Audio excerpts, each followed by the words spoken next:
नमस्कार, मेरो नाम चाहिँ पवित्रा विश्वकर्मा, जन्तेढुङ्गा गाउँपालिका उद्यम विकास शाखा अन्तर्गतको रहेको 15 दिने मौरी पालन सम्बन्धी स्तरोन्नति सिप विकास तालिमको चाहिँ सुधारिएको घार माटोको सुधारिएको घारको चाहिँ प्र्याक्टिकलको लागि चाहिँ हामी जन्तेढुङ्गा गाउँपालिका वडा नम्बर 4 मा रहेको कार्तिके भन्ने चाहिँ स्थानमा कार्तिके भट्टाटोल छौँ र यस तालिममा चाहिँ अझ धेरै डिटेलमा चाहिँ जानकारी दिनु हुनको लागि हाम्रो सर यस मौरी पालन सम्बन्धी जुन 15 दिनसम्मको लागि चाहिँ हाम्रो सर हुनुहुन्छ, उहाँलाई चाहिँ अझ धेरै डिटेलमा चाहिँ जानकारी दिनु हुनको लागि चाहिँ अनुरोध गर्दछु। धन्यवाद पवित्राजी। कृषि पर्यटन तथा पूर्वाधार जन्तेढुङ्गामा यो सञ्चालित यो मेरो सपनाको मूल आधार भनेर चाहिँ यो हामीले नारासहितको एउटा बोर्डमा हामी जुन देखाइरहेका छौँ। मौरी पालन सम्बन्धी स्तरोन्नति तालिम सिप विकास तालिम यहाँ गर्ने क्रममा जन्तेढुङ्गा गाउँपालिकामा विगत हामी 2081, 11, 18देखि यहाँ छौँ। मेरो नाम जीवनाथ बराल, कमलामाई नगरपालिका वार्ड नम्बर 10 सिन्धुली मेरो घर पर्दछ। मौरी विज्ञको नाताले यहाँहरू समक्ष यो मौरीको कुराहरूलाई साभार गर्ने क्रममा जन्तेढुङ्गाले पनि यसरी आह्वान गरेर यस क्षेत्रमा सेवा दिन पाएकोमा उहाँहरूलाई धन्यवाद। साथ म तपाईँहरूलाई यहाँ अहिले जानकारी के गराउन चाहन्छु भने आज चाहिँ हामी प्र्याक्टिकलमा छौँ र प्र्याक्टिकलको क्रममा यो चाहिँ अत्याधुनिक सुधारिएको माटाको घार जुन जसमा हामीले निर्माणको लागि केही सिमेन्टी गिटी बालुवादेखि लिएर अनि विशेष बस्नको लागि चाहिँ माटैमा तातो हुनाले माटोको पनि प्रयोग गरेर चाहिँ हामीले त्यहाँ माटोको जोइन गरेर एक किसिमको घरहरू निर्माण गरेको छौँ। यो पूर्ण सुधारिएको बिल्डिङ चाहिँ हामी आधुनिक घरलाई नै भन्छौँ भने यसलाई चाहिँ अर्ध सुधारिएको भनेर भन्छौँ, तर माटाको चाहिँ मध्ये पनि सुधारिएको घार चाहिँ यसलाई प्रमाणित गरिएको छ र यसमा पनि लिएर अर्को ठाउँ जानु नमिले पनि आमा गोला निकै यसमा त धेरै गोलाहरू उत्पन्न गरेर मह चाहिँ हामी निकालेर खान सक्षम भइसकेको छ। विगत 2071 सालमा गोदावरी इन्स्टिट्युटमा पनि तालिम गर्दाखेरि हामी यो कुराहरू हामीसँग साभार भयो। 71 सालमै निर्माण गरेका कतिपय घारहरू पनि गोदावरीमा अहिले पनि गएर हेर्न सकिन्छ, अवस्थित त्यहाँ त्यतिकै छन् त ती गोलाहरू पनि त्यहाँ अहिलेसम्म राम्रोसँग सेरानामहरूले काम गरिरहेको अहिले पनि देख्न पाइन्छ। त्यसकै एउटा चाहिँ मूल आधारलाई लिएर हामीले त्यो अन्य ठाउँहरूमा यहाँ पाँचथर जिल्ला, त्यसपछि गएर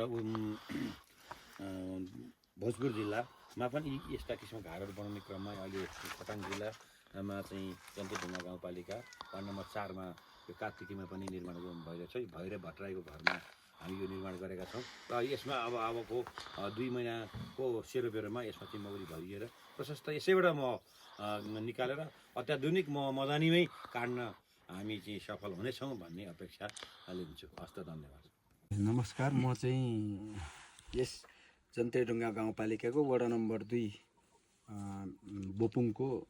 बोपुङ मेरो घर चाहिँ म राजकुमार राई, यस मौरी पालन समूह कृषक समूहको चाहिँ समूह अध्यक्ष र चाहिँ यो अघिल्लो वर्ष गरिएको मौरी पालन सिप विकास तालिम 15 दिने गरिसकेपछि घार निर्माण गरिसकेपछि अहिले चाहिँ फेरि स्तरोन्नति अन्तर्गत यसलाई चाहिँ फेरि जन्तेढुङ्गा गाउँपालिकाले आयोजना गरेर सञ्चालन भइराखेको छ।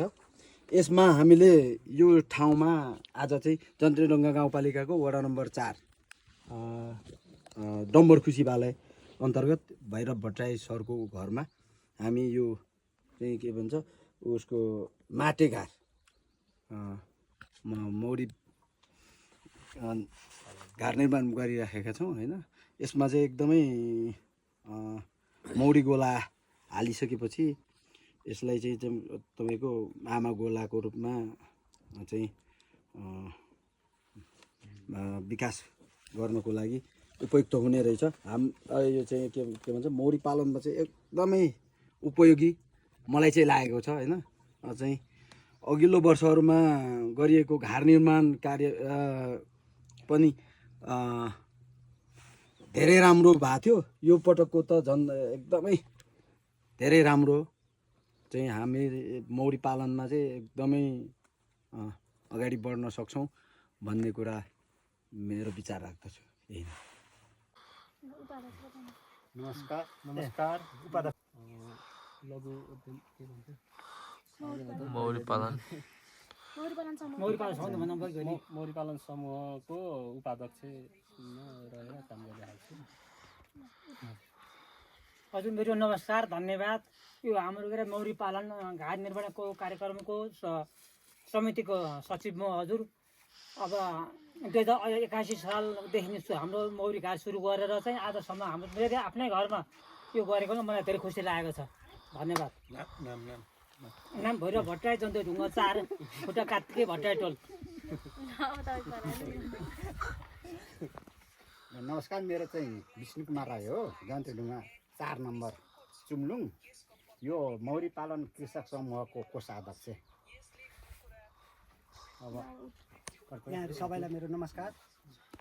जन्तेढुङ्गा गाउँपालिका वडा नम्बर 5, मेरो नाम गणेश कार्की हो। म यो मौरी समूहको सदस्य हो। नमस्कार, मेरो नाम लालबहादुर राई हो। मेरो घर जन्तेढुङ्गा गाउँपालिका वडा नम्बर 4 होप्सिका। यो मौरी पालन समूहको म पनि सदस्य हो। सम्पूर्ण यहाँहरू उपस्थितिमा सबैजना मेरो नमस्कार। मेरो नाम तीर्थप्रसाद रेग्मी, घर चिसापानी जन्तेढुङ्गा गाउँपालिका 5 चिसापानी बजार डाँडा।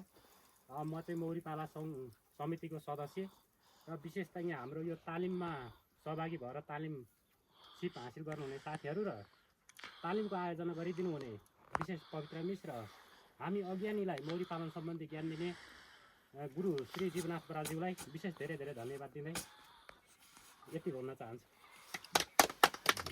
कृषि विकास शाखाबाट यहाँहरूले यो मौरी पालन सम्बन्धी स्तरोन्नति सिप विकास तालिम 15 दिने तालिममा जे सिक्नु भएको छ, मलाई आशा छ जति पनि सिक्नु भएको छ यहाँहरूलाई एकदमै प्रभावकारी रूपले सिक्नु भएको छ र तपाईँहरू जति पनि सिक्नु भएको छ, तपाईँहरू सिक्नुभएको सिपलाई आफूले मात्रै नभएर गाउँमा पनि गएर अरूलाई पनि सिकाउनु हुनेछ भन्दै यहाँहरूलाई शुभकामनाका साथ बिदा हुन्छ। हस्, धन्यवाद, नमस्कार। धेरै धन्यवाद। हाम्रो पवित्र मिस मलाई धेरै धन्यवाद।